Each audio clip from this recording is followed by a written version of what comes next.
দেখবে, আর কি দেখবে, বাটুল দেখবে, এই জন্য মন খারাপ হয়ে গেছে।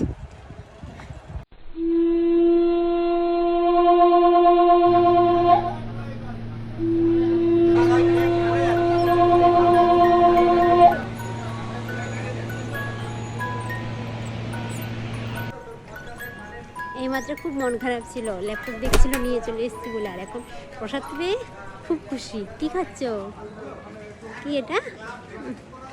টকটক করে খেয়ে নিচ্ছে, আবার রাগও করছে। আমরা তো আসিনি 4 দিন পর, আজকে 9ম দিন এলাম। ষষ্ঠী থেকে এদিক দিয়ে ঘুরছি, এত পাশে সুন্দর এত ঠাকুর হলো, এলাম না।